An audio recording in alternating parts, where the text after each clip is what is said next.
The case you're about to see is fictional, but the procedure is authentic. The characters are played by actors, but the jury is selected from members of the public. Today's case in the Crown Court concerns Joseph McGoldrick, who's charged with possession of drugs with intent to supply. It is alleged that McGoldrick, manager of 50s revival band Flamin' Eamon and the Hat Check Boys, had on his person at the time of his arrest a quantity of cocaine with an estimated street value of £10,000. He's also accused of assault occasioning actual bodily harm to recording engineer Dennis Boyle. You say the accused attacked you, Mr. Boyle. That's right, bleeding lunatic. You say he struck you, is that correct? Yep. Whereabouts did he strike you? What do you mean, geographically or anatomically? Both, if you wish. He booted me in the cloisters, didn't he? Would you expand upon that, please? The cloisters? It's a converted church in Naisby Street. Been turned into a recording studio, ain't it? My place of work, right? At what time and on what day do you say this attack took place? Well, it's January the 11th, about 3 or 4 o'clock in the morning. At the cloisters? Yeah, during a dubbing session. Now, what exactly is a dubbing session, Mr. Boyle? Well, it's a session where you do dubbing, isn't it? If you could describe it in a little more detail. Well, you got your basic instruments laid down, right? In this case, very basic. Well, then you want your vocals on top, don't you? And that's the dub. Simple. Quite. Now, would you tell the court who was present at this particular dubbing session? Well, there was myself. Yes? And there was a band. That's the Hat Check Boys. Yeah, that's right. And then there was that bastard up there. None of that language in court. Remember where you are. Do you mean the accused Joseph Aeneas McGoldrick? Yeah. Carry on. Let me think. What's his name? God, flaming no, I've got this bleeding... yeah. Flaming Eamon. Yeah, bloody hell. What did I tell you about your language? Any more of that and you'll be in trouble. That's Flamin' Eamon, the band singer, the one who was responsible for the vocals at this particular dubbing session. Yeah, that's him. Now, that was the entire contingent, was it? Sorry? That accounts for everyone present. Oh, yeah. Well, except for 1 or 2 geezers strolling in and out during the early part of the evening, you know, usual hangers-on. Hangers-on? Yeah, every band's got them, even this bunch of thickheads. I take it from that remark that you don't have a very high opinion of the Hat Check Boys. They're lousy, weren't they? You're referring to their musical abilities? No, they didn't have no musical abilities, that's what I'm saying. They were lousy. It took them 5 hours, right, out of an 8-hour session to lay down 2 tracks. I had to tune the rhythm guitar split with Fender, didn't I? Bleeding drummer only had 1 bleeding stick, for God's sake. Stop colouring your evidence, do you hear? You are saying that they were unprofessional. Pissed, more like. Moderate your language. They had been drinking prior to the session. Yeah, prior to, during, and very probably after, I shouldn't wonder. They were Scotch, you see. You didn't approve? What, them being Scotch? Well, I don't suppose they could help that, could they? You didn't approve of their behaviour in the recording studio, I mean. Too right, I never. It made for a lengthy and difficult session, I suppose. 2 tracks in 5 hours, what do you think? And there was some drinking going on during this session. Fuck, it's like a brewery, wasn't it? I mean, they can certainly put it away, these Scotch gits. And what about Flamin' Eamon, the group's vocalist? Was he drunk? No, apparently he'd been out the night before celebrating the King's birthday. Bit off colour, he was. King? Which king's birthday would this be, Mr. Boyle? Leave it out. There is only one king, isn't there? Elvis, of course. January the 9th. Oh, struth. What about the accused? Was he drinking? No, strangely enough. No, he spent most of the night in the booth with me, right? Bleeding nuisance he was, too. Language? Well, he got me knocked, you know, his carry-on. Bit more echo on this one, John. Let's try a bit of reverb on that one, son. Well, I had to ask him to vacate the booth in the end. And how did he react to that? He weren't too pleased, no. Well, he's dropping fag ash all over me console. I mean, what was I supposed to do? Return to these hangers-on, Mr. Boyle. Did you know any of these people? Of course I never. They were scruffs, weren't they? But they were allowed into the studio? Well, yeah, but only because what's-his-face McGoldrick was paying for the session, otherwise. Did any of them stay any length of time? No, it was mostly in and out. I mean, if there's anything to score, they might hang about for a bit, otherwise the blue. What do you mean by anything to score? Well, if there's any stuff about. Stuff? Yes, stuff, you know. No, I'm afraid we do not know, Mr. Boyle. You'll have to enlighten us. Stuff? Do you mean some kind of drug? Your Honour. Yeah. Don't put words in the witness's mouth, Mr. Bradford. Or up his nose. I'm sorry, Mr. Fletcher Reed, I didn't quite, Nothing, Your Honour. Carry on, Mr. Bradford. Did you witness any of these visitors score anything, Mr. Boyle? Well, it depends what you mean, doesn't it? I've seen one of them nick a can of tartan from the bass player and give it to this geezer. Did you witness any other transactions? Well, no, I don't think that was a transaction, that one. It was theft, wasn't it? Yes, very commendable, Mr. Boyle. Let me put it another way. Did you see any of these people in conversation with the accused? Yeah, as a matter of fact, I did. You did? Yeah, the same geezer that nicked the beer. What did you see? Well, I saw something change hands, didn't I? Tell the court exactly what you saw. Well, I seen the geezer change the can from this hand to this one. If you continue to be facetious, you'll find yourself in serious trouble. You know very well what counsel is asking. Sorry, yeah. Well, it was more like what I heard, wasn't it? You know, between what's-his-face McGoldrick and this other geezer, one a pair of tartan knickers, right, if you'll pardon my French, over me cans, right? Cans? Which cans are these? Me headphones, in the booth. You see, they was in a corner down on the floor where they couldn't be seen from the booth. What exactly did you hear? Well, it was during the umpteenth run through on the B-side, but as far as I remember, I heard McGoldrick saying, well, shouting really, I heard him shouting, "It's 70 quid a throw, pal, but for that dough, you get 15 minutes in paradise," to which this other geezer replied, "For 70 quid, I could have 2 weeks in Pontins. Is that the best you can do?" And then, what's-his-face, McGoldrick shouted back. Yes? Well, I never caught what he shouted back. The hat check boys blew the bleeding mics, didn't they? It took me 20 bleeding minutes to mend the sodding things. Language. Let this be your final warning.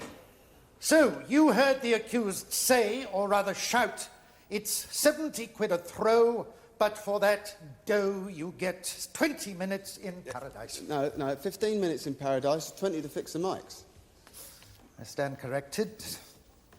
Now, do you have any idea of what he was referring to, what he was trying to sell? Really, Your Honour, my learned friend is asking a witness to speculate. Hmm. We've just heard him say he didn't see anything. Merely heard part of a conversation which may or may not have any bearing on the case. Yes, I think you might find it more fruitful if you tried a different tack, Mr. Certainly, Bradford. Your Honour. Mr. Boyle, let's move on to the alleged attack. When do you say it took place? Well, it's just after I got the mics fixed, about 4:30. On the morning of the 11th. Yeah, about 4:30. And Flaming, what's his name? Eamon. Yeah, right, thanks, yeah. Flaming, what's his name, right? It was his go, yeah? OK. So he'd done not too bad on the first take, but I mean, you could tell his tonsils weren't going to last out. Apparently, he'd done Old Shep 73 times on the trot the previous night. Old Shep. Yeah, Old Shep is a song about a dog. When I was a lad, no Shep was a pup. Thank you, that's enough. Well, as I was saying, he'd done Old Shep, right, 73 times the previous night as a tribute to Big L. So when he comes to open his throat to sing, well, I mean, it's just a sort of rasping whimper was all that come out. It's pitiful, it was. Anyhow, what's his face? McGoldrick wasn't exactly what you'd call sympathetic, and he kept pushing the poor geezer to get the tracks down. I mean, come 4 o'clock, it was hopeless, wasn't it? I mean, he couldn't cut it no more. His nodes was in tatters. His voice was going. Going? It was down to Swanee by then. I've heard Sooty sing louder. Sooty? He's a glove puppet, Your Honour. I'm perfectly well aware of that. I was just a little puzzled as to the significance of the remark. He's a mute, Your Honour. I beg your pardon? He's a mute glove puppet, Your Honour. Of course. Carry on. Yeah. Well, it was decided that we should take 10, right? Have something to eat, and then, well, see how Flaming What's-His-Name's inflamed What's-Its was getting on, right? Be more specific in your evidence. The use of what's-his-name, what's-its, besides being unhelpful, is getting very tiresome. Hear, hear. If you wish to speak, do so through your counsel, Mr. Bradford. Your Honour. Please continue, Mr. Boyle, bearing in mind the advice from His Honour. You had decided to eat, yes? Well, yeah, we were starving, weren't we? Well, I was. I don't know about the Scotch kids. Anyway, Flaming What's-His-Name, right? Flaming... God, bloody hell. Flaming Eric, right? But no, bugger it. Right, that's quite enough. You'll be taken to the cells. Eh? You are in contempt of court. You had sufficient warning. You hang about. I realise you have a difficult job, Mr. Bradford, but a tighter rein on this witness, What the bleeding hell did I say? I shall adjourn for 30 minutes. While you get it into your head that this is not a music hall. And you are not one of the turns.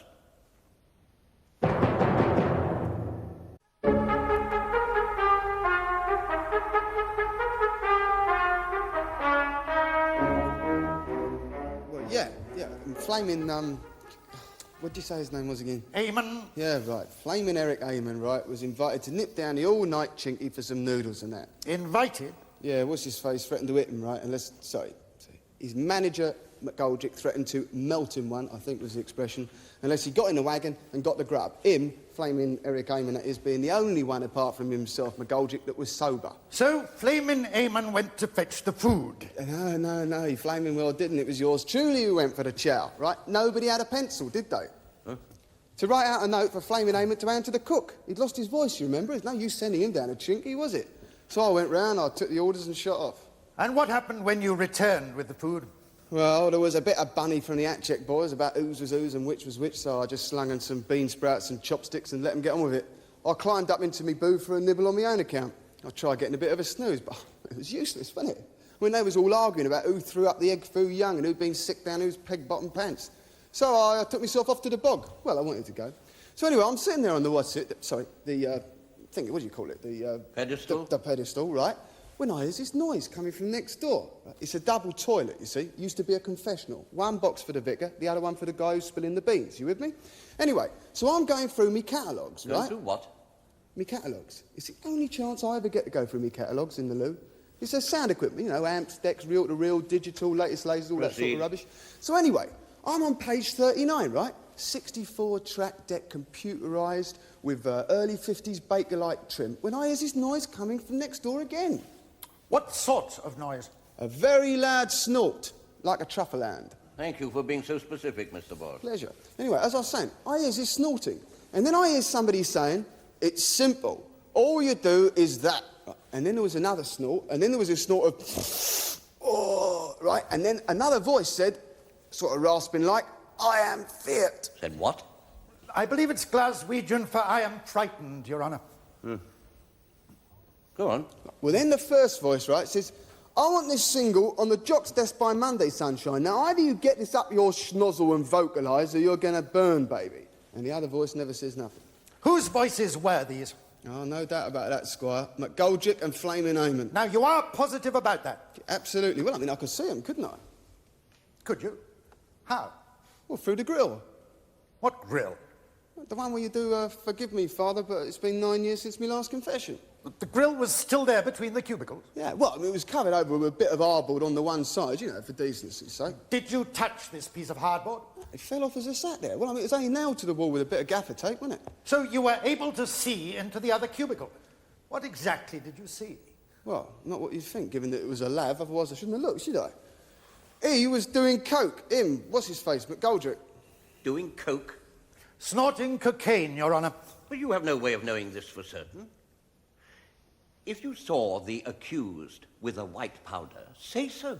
Don't speculate. All right, well, I saw McGoldrick, right, with this white powder which looked exactly like a fistful of white powder. Go on. Well, I stuck my face up next to the grill, right, and I says, look, this may be a high church, but don't you think that's going a bit far? But I don't think neither of them got the joke. Then what happened? I laughed most heartily, but they didn't. That's what I'm saying. I don't think neither of them got the joke. Now, what happened when you came out of the box? Oh, well, he set about me. Who did? Him, McGoldrick, he kicked me. He knocked out 3 of my teeth. He kicked you in the mouth? Yeah, that's where my teeth are, you see. How many times did he kick you? Well, once was enough. I got a message. I went straight up and locked myself in my booth. You didn't retaliate in any way? You must be joking. I mean, this geezer's eyes were out here somewhere. He was in somebody else's space, man. I mean, I was terrified. I don't mind telling you. Did you telephone the police? Yeah, you see, there's a phone in my booth. Yeah, I told them to get round there pronto, otherwise I was dead. You see, I could see McGoldrick, right, wandering about down below, giving the hat-check boys a lot of grief. And they packed up and left, and I mean, these are not sensitive guys. What happened when the police arrived? Oh, went berserk, didn't he? Who went berserk? Him, McGoldrick. He started kicking and screaming. I kept wishing I'd brought me video pack in. I mean, talk about laugh. It was horrible, right? Studio floor was covered in curry, prawns, Singapore, stuffed chicken beeps. And him and the copper, right, was skidding about all over the place, right? Swapping punches, heads banging off the wall. And then the filth, right, sorry, beg your pardon, Your Honourable, the Rosa, right, sat on him, restrained him, I think that's the terminology. Didn't half squash, you know. And then for all that, right, you got Flaming Eric Eamon wandering about with his crispy duck in a basket, egging them on. I mean, stone me, I couldn't have eaten nothing at that precise moment, even if he'd stuck a bag over me head. Thank you, Mr. Boyle. That's all for the present. Mr. Boyle, you told the court that you could see my client quite clearly through this intercommunicating grill in the toilet. Is that correct? Oh, yeah, quite clearly. As clearly as you see me now. Leave it out. There's about 40,000 watts in here, isn't there? Oh, what sort of lights do you have in the toilets at the cloisters? Bulbs, isn't it? What type of bulbs? Well, it ain't tulip bulbs. Sorry, beg your pardon, Honourable. Electric, I think, yeah, I'm pretty sure they was electric. I'm asking what sort of watts they are, Mr. Boyle. Oh, what sort of wattage? Oh, let me think. What sort of wattage? I don't know, about 25, something like that? Hardly what you'd call bright, is it? What, having a 25-watt bulb in the bog? No, I don't suppose it is too clever, unless you're fairly certain where your equipment is. If you wish another spell below, you will continue in this vein. So, there was a 25-watt bulb in each of the cubicles, is that right? In one of the cubicles, then? Oh, yeah. So, what was in the other? What sort of lighting was there in there? Was it brighter or not so bright? I don't know much about these things, right? Sound's my game, not Alex. There was a torch on top of the what's-it cistern. So, we have a torch in one cubicle and a 25-watt bulb in the other. Which was which, Mr. Boyle? Well, the bulb was a sort of round glass thing, a bit like a pear hanging from the ceiling, and the torch was a long back I'm asking you which cubicle you were in, the one with the bulb I was in the one with the torch, McGoldrick and the other geezer was in the one that was lit. Mr. Boyle, what would you say if I were to tell you that my client suffers from severe bouts of dyspepsia and is required to take rather large doses of bicarbonate of soda at regular intervals prior to and immediately after meals, and especially in times of stress? And what would you say if I were to tell you that counsel had overstepped his brief, Well, I would say that was most unfortunate in both instances. I mean, I've got a pretty good digestive system myself. Likewise, I look after my briefs very carefully. Mr. Boyle, do you know what this is? Yes, what is that, Mr. Fletcherine? It's a white powder, Your Honour. I think a witness would be interested to know that it is bicarbonate of soda. Get away. Extremely difficult to distinguish from any other white powder, I would suggest. Yeah? Especially under poor lighting conditions, such as prevail in the toilets at the cloisters, even more especially when viewed through a wire mesh. Oh, really? Yeah, no, I suppose you could be right, yeah. That's how you take it, is it? I beg your pardon? Bicarbonate of soda, that's how you take it. You stuff it up your nose. Well. What are you trying to say? That you actually saw the accused sniffing this white powder? Well, maybe not actually saw, but there is no mistaking what I heard. A snort, you said, like a truffle hound. Closely followed by an exclamation which I took to be ecstasy. Oh, you're an expert on ecstasy as well, are you, Mr. Boyle? Not an expert, no, but I've had me moments. I think I can tell when somebody is registering euphoria. Really? Yeah, it's called the rush, you see. What is? It's what you get when you... Yeah, all right, so I've done a bit of coke in my time. I should be very careful here. So, you've taken drugs, Mr. Boyle? You don't have to answer that. On the grounds you may incriminate yourself, you understand? I cannot tell a lie. Yeah, once or twice. Once or twice, you say? I suggest that it was, certainly at one time in your life, a great deal less casual than you make it sound. Yeah, what's that supposed to mean? Are you not, in fact, a registered drug addict? Well, what are you saying? I mean, do I have to answer these stupid questions? I did warn you. You must now carry on and answer the question. Your Honour, whether or not the witness is a registered drug addict is neither here nor there. After all, it's not Mr. Boyle who is on trial. What is the point of this line of questioning? I wonder if you bear with me, Your Honour, everything will become clear. I trust so, Mr. Fletcherine. Carry on. All right. I mean, what if I am? I'm on a regular methadone programme now. I've been for the last 3 years. And during the last 3 years, you have never used or procured illegal drugs. Is that correct? What do you take me for? I'm finished with all that gear, ain't I? Are you known to the police hereabouts, in Fulchester, I mean? What, as a junkie? Oh, look, leave it out, will you? I only come up here 18 months ago. Besides, I'm on a strict meths programme now. I don't do no illegal shit. It's slang for drugs, Your Honour. You don't say, Mr. Fletcherine. I mean, do I look as if I do any other stuff? I mean, come on, tell me. I mean, I don't rouge these cheeks in the mornings, you know. This is good health, this is bleeding Nora. Then how do you account for the fact that you were twice convicted of drug offences in the last 12 months? Yeah, well, they was a mistake, weren't they? Mistakes? £150 fine for having amphetamines, and 2 years probation plus a fine of £200 for possessing a quantity of cannabis resin. Yeah, well, the time I had these pills, right, I had on this jacket, right? I mean, not this jacket. This jacket belonged to another geezer, right, who I didn't know. And that was the problem. I didn't know who belonged to this jacket. Right, not this is mine. It's the other jacket I'm talking about. Right. As for the other thing, I mean, it's a joke, isn't it? I mean, stone me, what a town. Unless you got on your regulation Brentford, your hair shaved up to here, squeaky pants and a Prince Charles pullover, the old bill's down you like a ton of bricks and you're up for the old beak before you can say Roy Castle, aren't you? You say my client kicked you in the mouth. What? Yeah, I told you, he knocked out 3 of me teeth. I had to have them glued back onto me plate. You mean these were false teeth? Dentures? Yeah, but very natural looking, don't you think? I hardly see that occasioning actual bodily harm applies in this case, Mr. Bradford. Your Honour, I think it could be said that if the witness had an artificial leg, say, and that leg were damaged during an attack... About? Look, just because I've got a set of counterfeit munchers doesn't Be mean quiet. Remove the words occasioning actual bodily harm from the assault charge. I have no more questions, Your You Honour. wish to re-examine the witness, Mr. Bradford? No, Your Honour. You may stand down. Eh? Well, what about these then, eh? It cost me 17 quid at the dental laboratories to have them fixed and ain't done them proper neither. I've got a bleeding great water blister that size inside me left cheek. I mean, come on, have a look. Bleeding chronic, that is. Go on, look. Leave the witness box.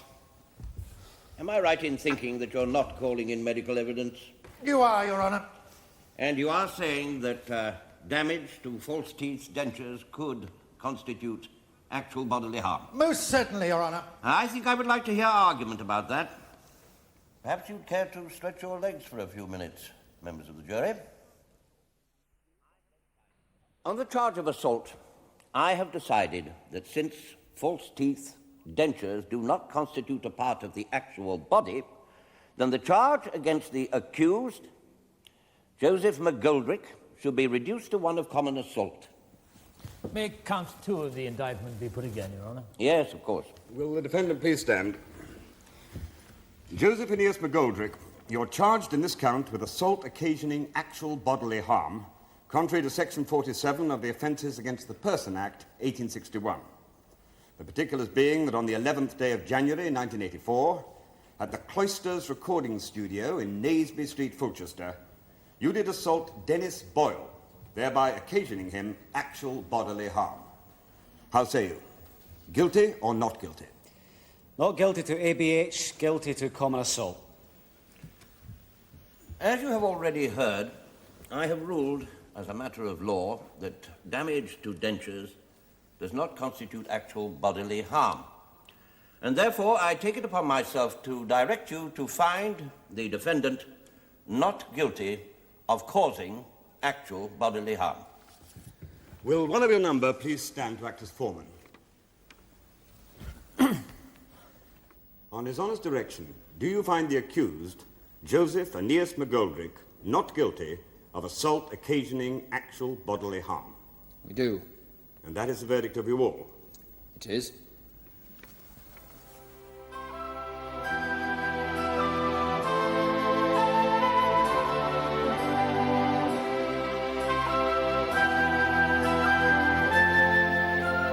The case of the Queen and McGoldrick will be resumed tomorrow in the Crown Court.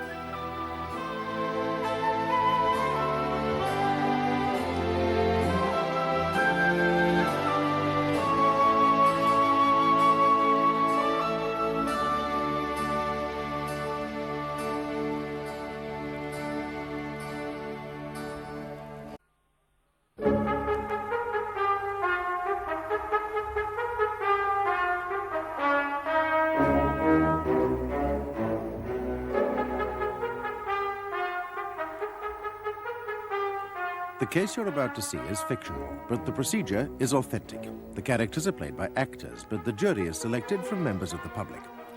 Joseph McGoldrick has pleaded not guilty to the charge of possessing cocaine with the intention of supplying others with the drug, but to the lesser charge of common assault, he's pleaded guilty. This assault on sound engineer Dennis Boyle took place at the Cloisters Recording Studio during a dubbing session, where Boyle maintains that he witnessed McGoldrick in possession of the cocaine. Now, you were just about to go off duty when you received this call to go to the Cloisters. Is that so, Detective Constable Joy? Yes, sir. I was sitting in the car at the junction of Canterbury Close and Durham Way. The lights were red. And Naseby Street's close by, about 400 yards. So you were on the spot within a very short time, were you? I'd say within a minute, yeah. What happened when you arrived at the Cloisters? I went inside and I found the accused, Joseph McGoldrick, in an agitated condition. How agitated? Well, judging from his behaviour when I approached him, I took him to be under the influence of either alcohol or drugs. He was abusive and his speech was impaired. This would be at about what time? I think I can give you the time exactly if you'll allow me to use my notes, Your Honour. These were made just as soon after the events as possible and while the events were still fresh in my mind. 4:55 a.m. Did you try to reason with the accused to find out what had happened prior to your arrival? Oh, I did, sir, but as I say, his speech was impaired. I asked him what he thought he was up to, but he merely became abusive and started using obscene language towards the control booth. He then became violent. Ah, violent, you say? Yes, sir, he bit me. He bit you? Yeah, he sank his teeth into my buttocks, sir. Fortunately, I was wearing 2 pairs of underpants at the time, sir. I beg your pardon? I was wearing 2 pairs of underpants at the time, Your Honour, so the damage was minimal. Why on earth were you wearing 2 pairs of underpants? Putting in a bit of extra practice with the diving team, Your Honour. I was also wearing 2 vests, one all wool and one Celanese cotton mix, underneath my wetsuit. I'd left it. Did you have any difficulty in arresting the accused? Quite a bit, sir. I had to put him into handcuffs in order to get him to the station. And what happened when you eventually did get him to the station? I took a statement from the singer, Eamon Edward Donnelly, and one from Dennis Boyle. I then cautioned McGoldrick, and I charged him with assault. And when I asked him to empty his pockets in the interview room, I found that he was in the possession of a substance. So I sent this substance off for analysis. Your Honour, there is no dispute as to the nature of this substance. May this be Exhibit 1, a sample of the 117 grams of cocaine hydrochloride. Thank you, Detective Constable Joy. Is that? How long have you been with Fulchester CID? 4 years this September, sir. Oh, and before that, were you attached to any other regional crime squad? Yes, sir. I was with Manchester CID for 2 years. Ever worked in Glasgow? No. There is some point to this, I take it. Yes, Your Honour. Have you ever worked in Glasgow, Detective Constable Joy? No. Well, near Glasgow, then? Not particularly, no. Mr. Fletcher Reed. If Your Honour would just bear with me a little longer. Detective Constable Joy, weren't you on secondment to Kilmarnock CID in 1976? Yes, sir. I wasn't aware that Kilmarnock was all that near Glasgow, sir. No, perhaps not. I believe your daughter accompanied you on that secondment, is that correct? Your Honour, I fail to see the relevance of these questions. I presume there is some relevance, Mr. Fletcher Yes, Reed? I am getting to the point, Your Honour. Yes, do try. What was the age of your daughter in 1976? 16. And she went with you to Scotland, did she? Yeah. My mother was in hospital, so that's why Judy... Your Honour, do I? Did she sing with a group, your daughter? Yeah. Well, she dabbled a bit, nothing very serious. A couple of local bands. One in particular, one local band in particular, Detective Constable Joy. No, I don't recall. Huh? The Angels? That doesn't ring a bell? No, I don't think so. I may refresh your memory. Judy Joy and the Angels, Kilmarnock Town Hall, Friday the 14th of June. Yeah, well, as I say, she sang with a couple of local bands. Would it surprise you to learn that the Angels were managed at that time by the accused, Mr. Joe McGoldrick? Well, that's just a coincidence. You don't seem very surprised by that piece of information. Well, as I say, it's a coincidence. Is it also a coincidence that your daughter became pregnant up in Scotland? And that you let it be known locally that you were going to get the dirty bastard, meaning the accused, whom you believed to be the father? My daughter did get pregnant, yeah. But I got no idea who the father was because she wouldn't tell me. Oh, come, Detective Constable, you're not asking a court to believe you made no effort to discover who made your 16-year-old daughter pregnant, other than to ask the girl herself. That is what I'm saying, yeah. She refused to tell me and I didn't pursue the matter. You have no recollection of the accused whatsoever. Is that what you're telling the court? Well, as far as I'm aware, the first time that I set eyes on the accused was when I went into the cloisters that evening in order to take him into custody. Then I'm afraid I must suggest differently. I suggest you remember my client only too clearly as the possible father of the child your daughter was then expecting. And I further suggest that you sought revenge on Joe McGoldrick for having taken advantage of a 16-year-old girl. In other words, that you took the opportunity handed to you on a plate to plant this cocaine on my client as an act of retribution. Oh, that's a damn lie. Oh, I beg your pardon, Your Honour. Detective Constable Joy, I believe you have a number of commendations to your credit. Yes. I don't wish to go through the entire long list of these commendations, but perhaps you could give us a resume of one or two of them more recent. Certainly. Well, if my memory serves me correctly, the most recent was following an incident at a supermarket in Fulchester when a gunman was holding a mother and daughter to ransom. I was lucky enough, I happened to be in a position to disarm the gunman and to release the mother and the young child to safety. Another commendation followed an attempted robbery at a filling station just outside Fulchester where the assistant had been stabbed and seriously wounded. I apprehended the assailant and received a stab wound myself which required 26 stitches. Dear. I would like to add that on both these occasions I was merely carrying out my duty as a police officer. Thank you, Detective Constable Joy. Yes, sir. That closes the case for the Crown, Your Honour. I call Joseph Aeneas McGoldrick. How long have you had these digestive problems? Practically all my adult life, really. Ever since I was 7.5. They say it's hereditary. My old boy had a wonky belly, ergo so have I. I've tried everything, so I have.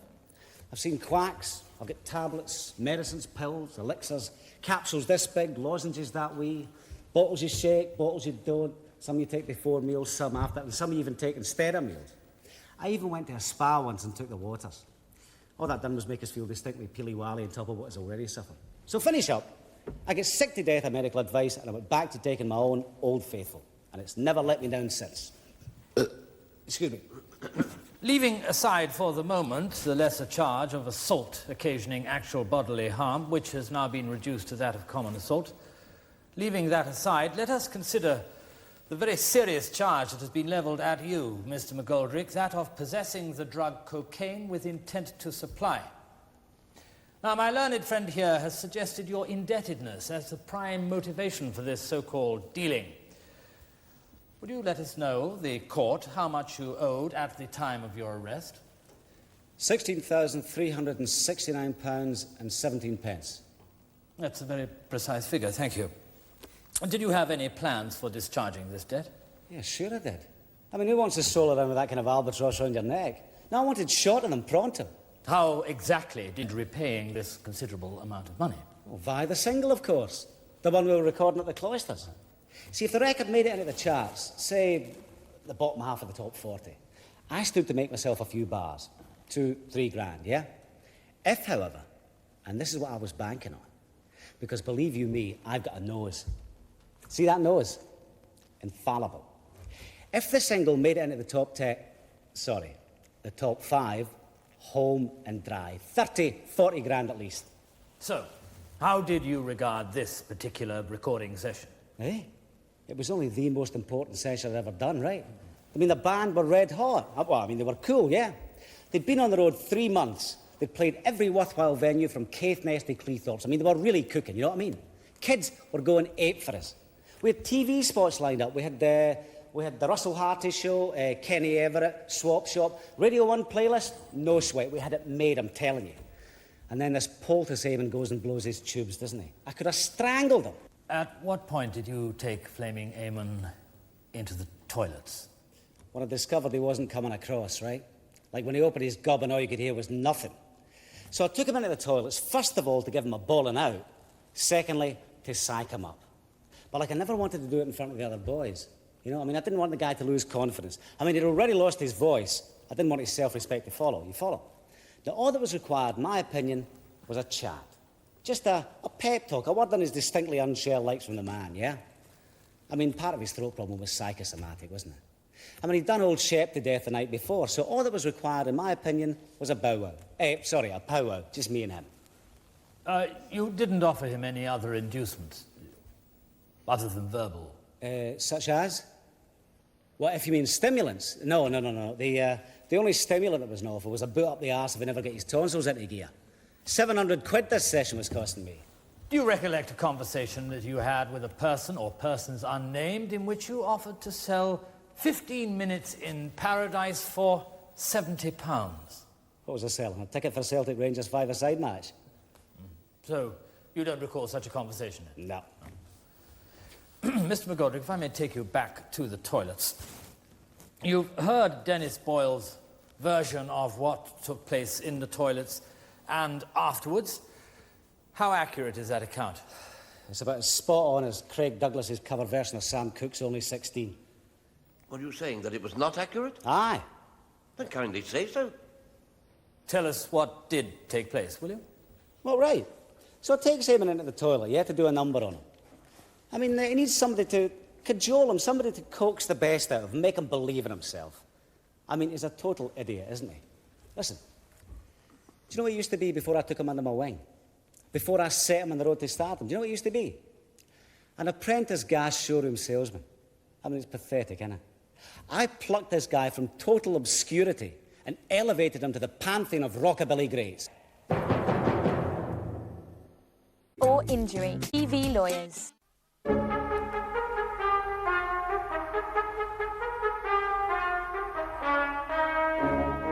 Getting back to the toilets, Mr. McGoldrick. And is he grateful? What does he go and do? He goes and loses his stupid voice, is what he goes and does. He goes and messes up his larynx at a stupid memorial gig for Elvis. Elvis! I mean, I wouldn't give that guy the time of day. He couldn't hold a tune on a 10-gallon tank. Now, OK. So the engineers at Sun Records went to town in the old Echo. But have you ever heard that redneck sing live, eh? They take the duck at your DA, so... Mr. McGoldrick. What? If I may take you to the toilets... Listen, pal, I don't need to go to the toilets unless you mean to throw up. Elvis!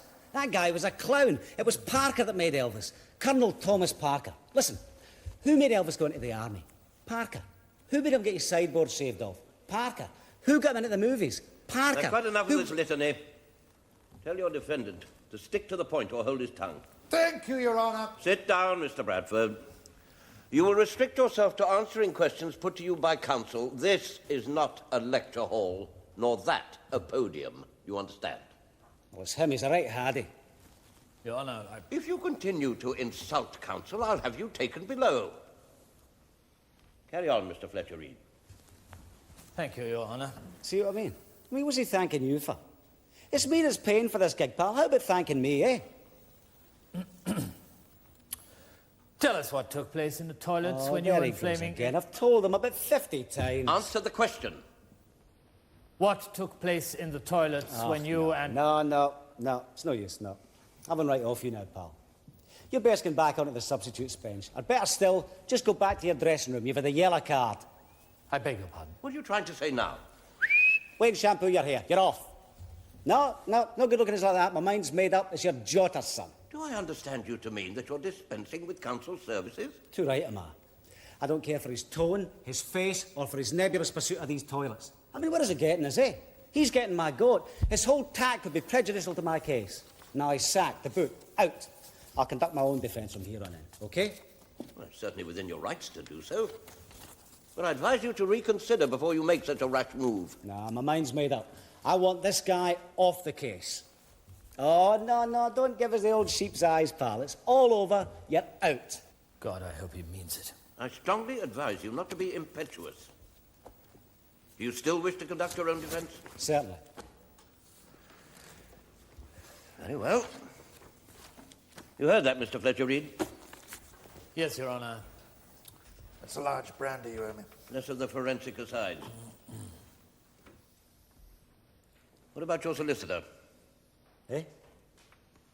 What, him you mean? Well, I think you'd be advised to keep someone by your side. OK, fair enough. You just sit where you are, pal. Any legal niceties come up, just tip us the wink, OK? Continue, please. Right. No. You must remain where you are. Continue to give evidence from the witness box. You were asked to describe what took place in the lavatories. Oh, was I? Oh, aye, right, yes. Right, well, I better tell you, hadn't I? Right. So there's me and Eamon, yeah? Now, I am trying to get the knucklehead to forget about his clapped-out tonsils, come back out and give it laldy. You with me? I'm afraid we're not. What does give it laldy mean? Well, do the business. Give of his best. Vocalise, yeah? Carry on. No easy matter, let me tell you. The Egypt can hardly talk, is that horse. So I'm upset, right? Now, I mean really upset. My insides have gone like this. And then there's all this grub coming in. So with one thing and another, I'm feeling decidedly queasy. Now, all I need at this moment is for some balloon to make a crack about me delving into the old bicarb, which is what I'm doing in order to relieve this agony and nausea.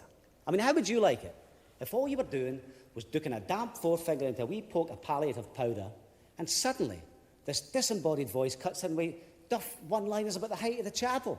I mean, what am I supposed to do, laugh or something? So anyway, I does a quick once-over of the booth, trying to ascertain where this voice is coming from, right?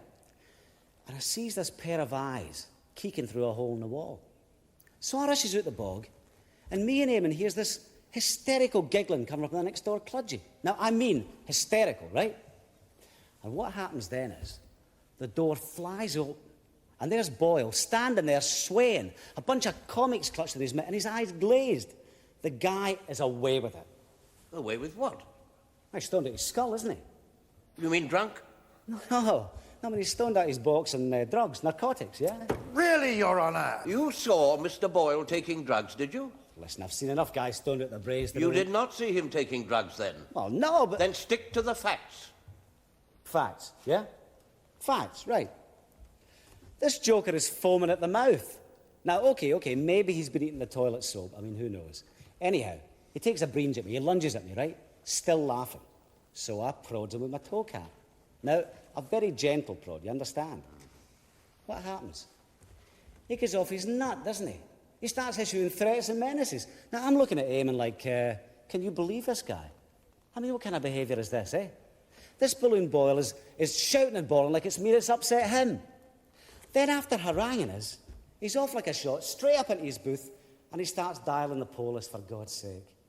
So me and Eamon strolls up after him, and I try to reason with the guy, which is not too easy, let me tell you. I mean, I don't know if any of you have ever tried reasoning with a total lunatic through a half-inch thick sheet of corrugated perspex. Not simple. Not simple at all, Your Honour. Get on with it. Right. So I'm standing there, and I'm trying to attract his attention. I'm throwing wee paper darts at the window, whistling softly, that kind of thing. Because time is money, right? Now, 700 notes I have shelled out for the privilege of watching this bear behind the glass doing his utmost to stymie me and the hat check boys. I mean, Eamon's standing there, champing at the bit, his danders up, he's raring to go to work, tonsils and tatters or not. I mean, it's ludicrous, isn't it? There's him and me, on our toes, ready to chank out a hit single, and number one. And what's happened? This Boyle character has got himself worked up into a lather over a playful poke with the old slipperette and started in and calling all cars. I mean, it's a joke, isn't it? So, naturally enough, the hat check boys check out. Well, it's been a long night, isn't it? I mean, who can blame them? Certainly not yours truly. Anyhow, I'm standing there, and I'm bidding a cheery good night to the boys. I'm thanking them for their time, their talent, and so on. And the next thing I know, I am face down on the deck, and there's 2 tons of raw meat sitting on my head.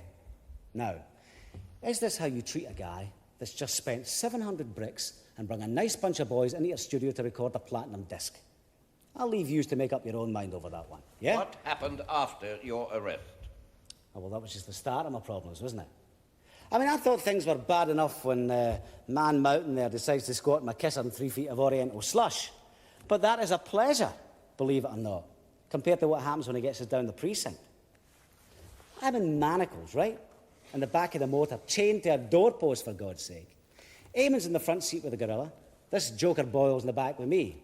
Now, he finally decides to quit the booth when he sees me with the bangles on, eh? That's some brave dude, eh? Anyhow, we're down the precinct.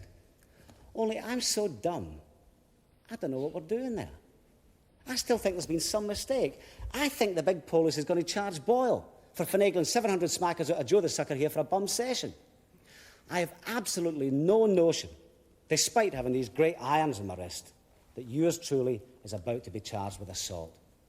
Now, OK. So you're saying to yourself, now, either this poor guy is really naive or he's trying to put one over on us, yeah? Let me tell you, I soon discovered how naive you can get. It takes one look at the guy that's brung us in, and the old ticker takes a nosedive into the Chelseas. What? My heart dove into my boots, didn't it? I mean, all I've seen of this moron up to this point is either the back of his neck when he's driving the motor, or the arse of his trousers when he's sitting on my face. But once we're down the precinct, oh no, killjoy for Kilmarnock. I couldn't believe it. Joe, I said to myself, Joe, son, this is not your birthday. This is not your lucky day. And sure enough, it wasn't, because it got worse. No sooner does Detective Constable Killjoy, get us into the interrogation room, then he fixes me with them wee piggy eyes of his. And he says, I'm having trouble sitting down at the moment because of you, chummy. I don't see why you shouldn't have the same. And he fetches us a boot right in the R.S. McCall's. Now, naturally, down I goes. Turn out your pockets, he says. And he fetches us another boot right in the chops. And then he grabs us and he starts heaving all the gear out of our pockets. Oh ho, he says, coming upon the old sodium bee. What have we here, sunshine? Now, I wish they wouldn't call you sunshine, especially when you're hunched in a corner on paroxysms of agony. So I says to him, well, it's only baking soda, Mr. Killjoy. And he says, oh, you recognise us, do you? Oh, well, that's good, because I would hate for you not to know who it was that stitched you up, son. Now, naturally, I presume he's talking about this gaping wound in my chin, yeah? Because my shirt front's absolutely sodden with blood. So I says to him, oh, I never knew you'd done actual surgery on the premises. Which is when he fetches us another scalp right under the left eye here. You remember my girl, he says. How could I forget? It was my rejoinder, wondering how he would take this. But he never hit us again for a bit. He just went on. Well, that is my reason, he says. Reason for what, I'm wondering. Then he gets on the blower to the sergeant, and he asks him to bring through a big plastic bag. So I think he's going to suffocate us now, right? Wrong, Joe. He wants to send the bicarbonate away for analysis. So I says to him, but I've just told you what it is. What do you need a chemist for? I told you he was naive, didn't I? Because he looks at us, and he kind of smiles. And he says, who knows what's going to come back from the labs, Joe? What would you prefer, heroin or coke? The penny finally drops. Even though I'm lying there semi-conscious in a pool of my own blood, the penny drops. That's his game. I can't tell you how sick that made me feel. His lassie was a slag, and fine well he knows it. And I am not getting fitted up by no bent polis for something I've never done. I have never done coke in my life. That bastard is not getting away with it. I'm innocent. Do you hear? Innocent. It's a fix. That bastard is not going to get away with this. I have never done coke in my life. Hang off, you big palooka. I shall adjourn for 10 minutes. We shall give him a chance to cool down. Let's hope he takes it, hmm?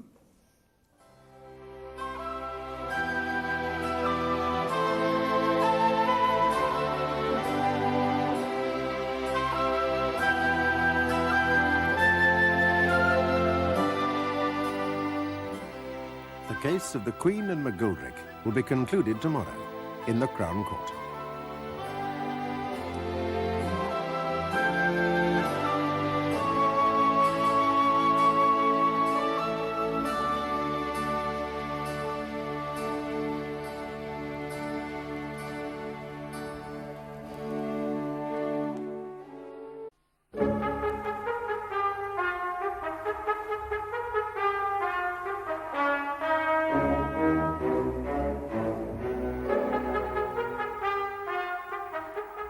The case you're about to see is fictional, but the procedure is authentic.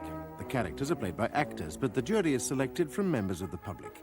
Joseph McGoldrick, manager of the rockabilly band Flamin' Eamon and the Hat Check Boys, has pleaded not guilty to the charge of possessing cocaine with intent to supply. On the second, lesser charge of common assault on recording engineer Dennis Boyle at the Cloister Studio during a dubbing session by the band, he has pleaded guilty. We've heard evidence from Dennis Boyle and the arresting officer, Detective Constable Joy of Fulchester CID. We're about to hear evidence in McGoldrick's defence from his protégé, Flamin' Eamon, lead singer with the Hat Check Boys. McGoldrick has dismissed his counsel and elected to defend himself. Your Honour, I wish to lodge a complaint about conditions down there. What? The wallpaper's all peeling. Behave or you go straight back down. Do you have any witnesses you wish to call? I certainly do. I call Eamon Edward Donnelly. Take the testament in your right hand and read aloud the words on the card. No problems there. I swear by Almighty God that evidence I shall give shall be the truth, the whole truth, and nothing but the truth. You are Eamon Edward Donnelly. Who asked us that for? You know fine well who am I? Answer the question. Yeah, that's me. Also known as Flamin' Eamon, lead singer with the rockabilly group the Hat Check Boys. Well, we're rockabilly now, are we? Aye, check. You will remove whatever you are chewing and speak up. I anticipate enough problems deciphering your evidence without the additional complication of having it masticated along with a wad of gum. Huh? Get rid of it. One I'll buy after the show, pal. Mr. Donnelly, we have heard something of the events leading up to my arrest at the cloisters. Perhaps you'd be good enough to give us your version. Am I not supposed to be talking to a banister or something, no? The prisoner's conducting his own defence. You will answer the questions he puts to you. All right. Sorry, Joe. What was it you asked us again? Just tell us in your own words what happened at the studio prior to me getting arrested, OK? Aye, fine. Well, you mean everything that happened? The salient points, just. No, you got me there, Joe. What happened after you lost your voice? Couldn't talk, could I? Oh, you noticed that too, did you? This is not a double act. You will either conduct your examination properly or not at all. Accept my apologies, your lordship. I find this witness particularly obtuse. It won't happen again. Mr. Donnelly, what happened after I took you into the lavvy? Do you mean the first time or the second time? I only took you in the one, stupid. You see what I mean? How many times did you visit the toilet with the accused? Just the once. Yes, just the one time. Yes, right. Now, what did I take you in there for? Thought at first it was to strangle us. All I done was talk to us. Give us into a row for my voice packing in. Oh, aye, and you threatened if I didn't get back out there and do the number, you were going to do a number on us. I was just joking, son. Anyhow, would you care to tell the court what our relationship is? Him and me are not related at all. In fact, we hardly know each other. How's that? Thanks a million, kid. Let me put it another way, perhaps. Am I or am I not your manager? It has been established already that you are his manager. Get on with it. No, excuse me, your lordship. What I'm trying to establish here is not the relationship per se, but the relationship. Yeah? How long have you known us? Since I was knee-high to National Steel. That's a guitar, in case you're wondering. A long time, right? Yeah, about 4 months. In show business, that's practically a lifetime, believe me. Now, Eamon, in all that time, have you ever known me to tell a lie? Sure, hundreds of times. Sorry, was that a wrong answer? No. I mean, really tell a lie. You know, about important things. Aye. Sorry. OK, about really important things, then. Like what? Like what you and me were doing in that toilet. Well, go on, tell them. I thought I already had. Elaborate. Tell lies, you mean? No, I don't mean tell lies, I don't. I mean, tell them exactly what went on in that toilet when you and me were in that cubicle together. Oh, there wasn't nothing funny going on, if that's what you're thinking. I'm already engaged to a lassie. Sorry. Above, right? No, that was not the inference, stupid appearance. I am merely trying to establish what actually went on in that lavatory. I mean, it's a slightly unusual arrangement for two heterosexuals... I'm only heterosexual. I just told them that. I'm against their birth, for God's sake. What is this? Hold me back. I swear to God, if you don't hold me back, I'm going to jump in that boat and kill him. Stop that immediately. This behaviour is disgraceful. But I told you he was a cretin. No, don't listen to him. I'm for Paisley. Mrs. Violet Kettles, please. Where do I go, son?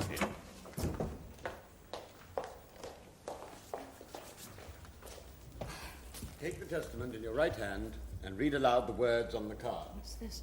Oh, what's that word say, son? What is it now? Can't you read what it says, madam? Well, I can read what it says, all right. Pardon me. Sorry. Wrong spectacles. Oh, would you credit that? There's our Joseph. I never seen you there, son. Your mummy sends her regards. Read the card, madam. Oh, dear. Somebody got out of bed the wrong side this morning. I swear by Almighty God, the evidence I shall give shall be the truth, the whole truth, and nothing but the truth. Are you getting enough to eat, son? You are Mrs. Violet Kettles of the bungalow 36 Cairngorm Drive, Kilmarnock. Aye. Except we moved to number 39, just down the street.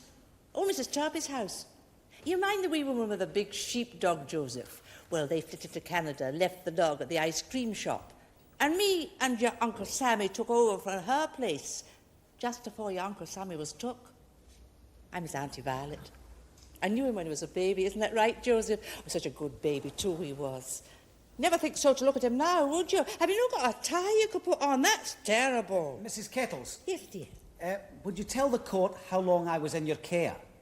Right from when you was in your siren suit. Awful saw his siren suit, so he was. The arse would be out of it in a fortnight. Mrs. Kettles. Sorry, son.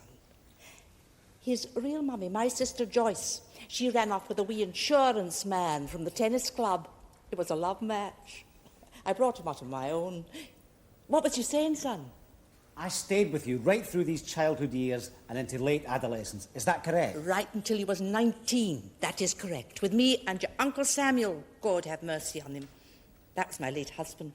Sammy Kettle's a band leader. You've no doubt heard of him from the wireless. He had his own programme on the Scottish Home Service, just after the McFlannels. Sammy Kettles and the Silver Lining Orchestra.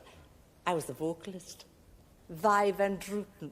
Of course, Van Druten was just my stage name. My own maiden name was Poulsen. We used to perform up at the Plaza Ballroom in Glasgow. Auntie Violet, tell the people what I used to take regularly throughout my teenage years. The hump. Every time your Uncle Sammy and I went up to the Plaza. Oh, he got in the right huff, so he did. I think he was jealous of his uncles. Mrs. Kettles. Oh, what is it, dear? I'll talk to you in a minute. Yes, Joseph? Would you tell the court what I used to suffer from very badly throughout my adolescence, and still do, as a matter of fact? Is this your shyness you're referring to, son? Oh, he used to run off and hide in the coal bunker whenever there was a knock at the front door. I was never done rinsing the dross out of his pantaloons. No, Auntie Violet, no, I'm not referring to my prepubescent shyness, no. I'm talking about my other trouble. What I got off my old man. Well, you certainly didn't get any pocket money off him. Your Uncle Sammy had to fork that out. Oh, here. You're not talking about the McGoldrick tummy, are you? Oh, you should have said.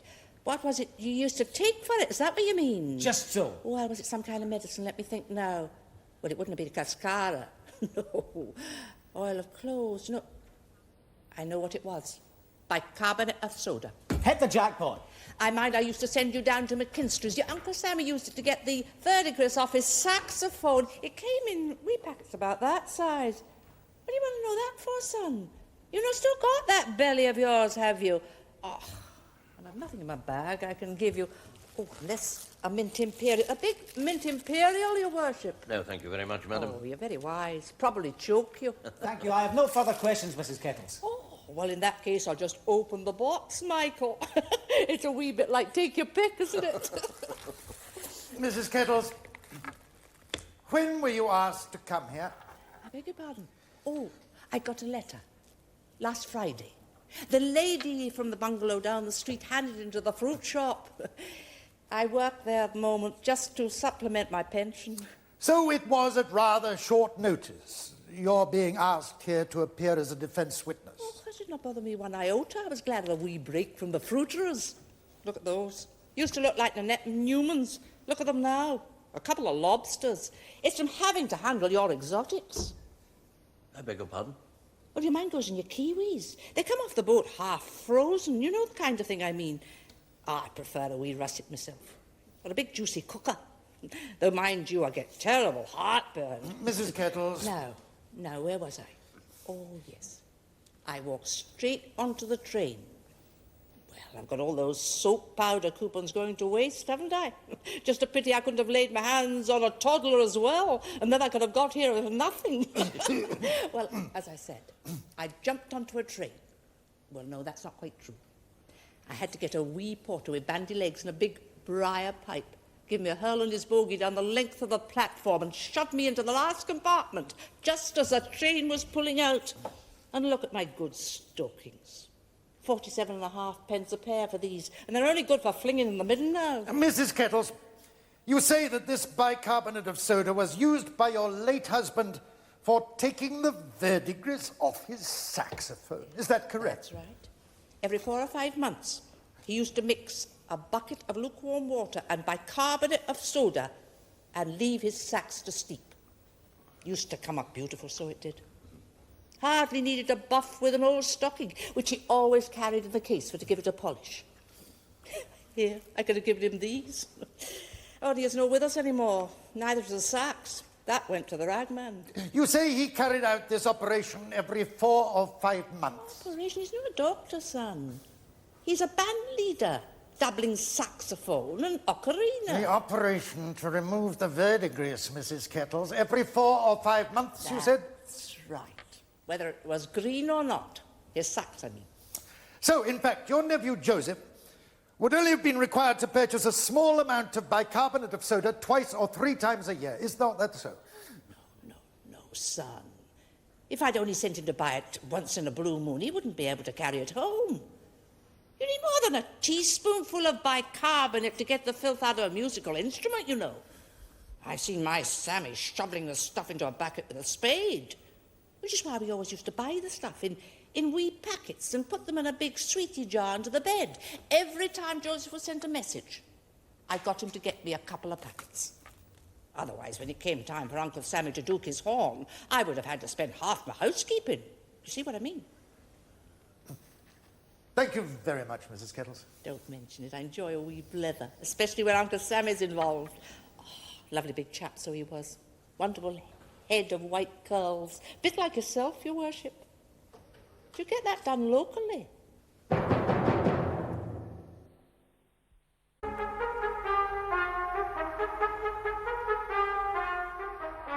Members of the jury, in the early hours of the morning of January the 11th this year, following an incident at the Cloisters recording studio, the accused, Joseph Aeneas McGoldrick, was taken into custody and charged with assault occasioning actual bodily harm. This charge has since been withdrawn, and the prisoner has admitted to the lesser charge of common assault. Now, once in custody, it was discovered that McGoldrick had in his possession 117 grams of cocaine, together with a small amount of cannabis resin. Cannabis was obviously for his own personal use. The cocaine is quite a different matter, being in such quantity as to make it obvious that he intended to supply others with the drug. This is the prosecution's case, that McGoldrick intended to deal in cocaine contrary to the Misuse of Drugs Act 1971. Now, McGoldrick's defense, as I understand it, is that whilst in police custody, the arresting officer, Detective Constable Joy, substituted this cocaine for a similar amount of bicarbonate of soda, which the accused claims he happened to have on him at the time. This is the story you have heard McGoldrick tell. Is he seriously asking you to believe that he carried around upon his person 117 individually wrapped doses of bicarbonate of soda? I put it to you that not only has this man lied to you consistently, he has lied to you vindictively in his attempt to incriminate Detective Constable Joy, a police officer of outstanding merit and gallantry.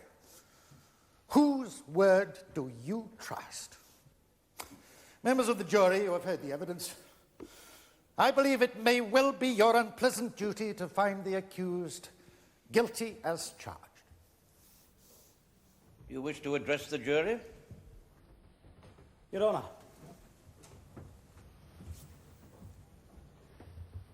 Ladies and gentlemen of the jury, guys and gals, you've just heard me referred to as a liar. I think that's right. He did say liar, I believe. Yes, indeed, yes, liar. Now think about that word and all that it entails. Liar. Sends a shiver in the back of your vest, doesn't it? It's an ugly word, right? Listen, I haven't told you one single solitary lie during the entire course of this trial. No, I tell a lie, I did. One, only one, and a mere fib at that, and it was right at the start of my testimony when I never knew the ropes, right? I told you a lie about the packets. You've had your chance to give evidence. What are you saying now? No, all I was going to say was that I never used to get the packets from McKinstry's, the grocers, Your Honour. I used to get them from the wee tally shop in the corner. They were a halfpenny cheaper, you see, and I used to save up all them halfpennies. And when I had about 1 and 6, I would get my Auntie Violet to take us into Glasgow to put a deposit in a sheet of music. Red sails in the sunset, shrimp boats that are coming, that kind of stuff. This is entirely irrelevant. Yeah, maybe, but I just felt I had to get it off my chest, you know. It was sitting there like a lump of Danish blue. I thought I might have to request some bicarbonate to get it shifted, you know what I mean? Get on with it and stop wasting the court's time. Right, fine. Where was I? Yes. He mentioned Boyle, right? Now, OK, so I did put him in the dentures. And so would any of yous, given what I had to put up with for that galoot. I mean, not only did he not know his job, I mean, that really was a joke, wasn't it? 7 hours to lay down 2 tracks. He was about as useful as Get on with it, I said. I'm getting on with it. I guarantee that any of you upstanding ladies and gents would have done the same. I'm as clean as a whistle, and this poultice starts making aspersions through a hole in the wall. Especially when all he heard was flaming aim and clearing his tubes. Simple, yeah? Oh, dear, oh, dear, oh, dear. Right. Let's move on now to this supposed conversation with a person or persons unnamed. 15 minutes in paradise for 70 quid. Yes. Yes, indeed, my very words. I do not deny it for 1 second. Oh, you look surprised. And so you should be, because up until about 2 seconds ago, I had no recollection of ever hearing those words pass his lips. But now it's all come flooding back to me. You know what it was?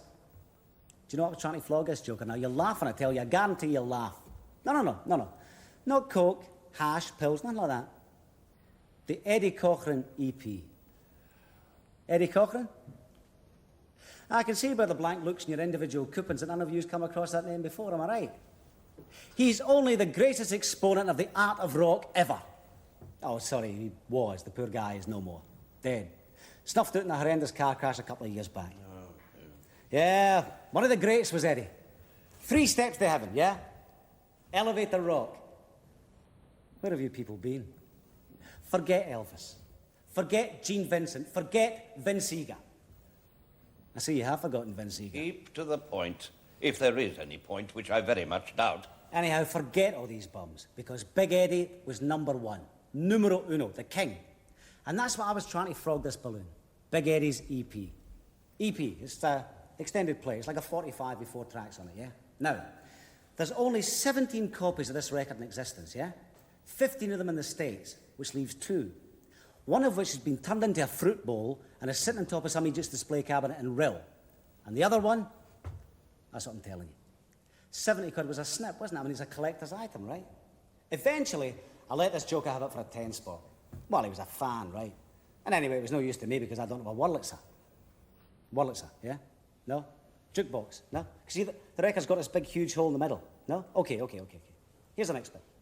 You ready for this? He did fit us up down at the precinct, yeah? Detective Constable Joy. He framed us. Now, I swear on my mother's grave, he framed us. Now, okay, I know my mother's not dead yet, but when she does go, I swear on her grave, I will swear on her grave that he framed us. He swapped my stuff for his stuff.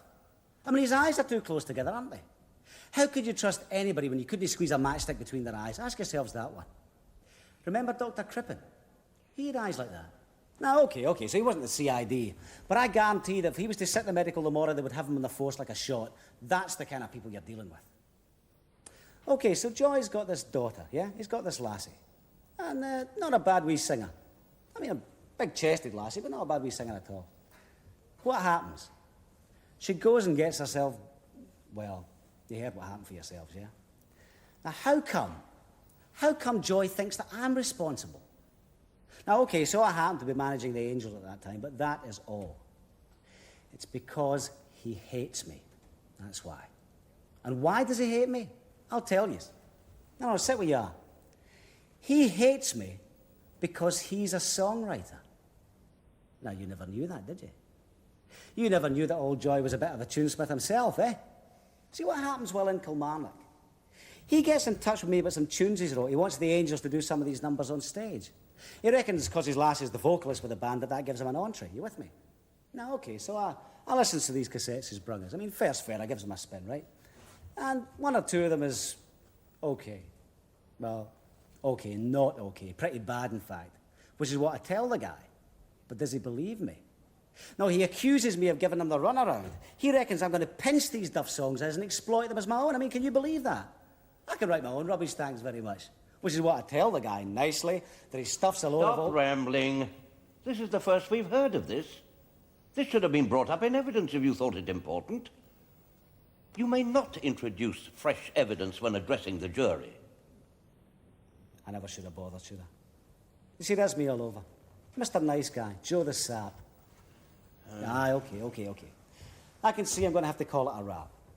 But before you good people retire to consider your verdict, remember the movie 12 Angry Men, yeah? God. Now, that whole case hinged on the fact that the accused wore specs, right? Now, as you can see for yourselves, I don't wear specs. Nor do I have a hearing aid, no even an invisible one. See? Right? So what I heard and what I seen and heard. Okay? All the best. I never done it, and that's the truth, so help me, Eddie. Eddie Cochran. Yeah? If you are satisfied so that you are sure that the defendant had in his possession this cocaine with intent to supply it to another, then you must find him guilty as charged. But if you are not satisfied that he had it with intent to supply, then you must find him not guilty of possession with intent to supply, but guilty of simple possession. If, however, you have any serious doubt that it was in fact not cocaine that he had in his possession, but as he claims, bicarbonate of soda, and that this bicarbonate of soda was replaced by cocaine by the wicked and malevolent Detective Constable Joy at the police station, then you must acquit the defendant. Will you now please retire, elect a foreman to speak for you, and consider your verdict. Members of the jury, will your foreman please stand? Please answer my next question, yes or no. Have you reached a verdict on which you are all agreed? Yes. Do you find Joseph Aeneas McGoldrick guilty or not guilty of possessing cocaine with intent to supply? Not guilty. Do you find Joseph Aeneas McGoldrick guilty or not guilty of simple possession of cocaine? Not guilty. And those are the verdicts of you all? They are.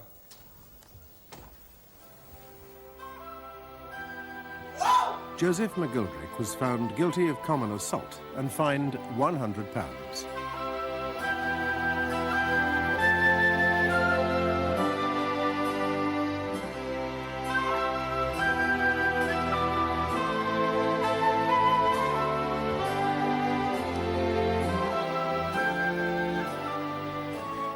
You can join another jury when our cameras return to bring you a further case in the Crown Court.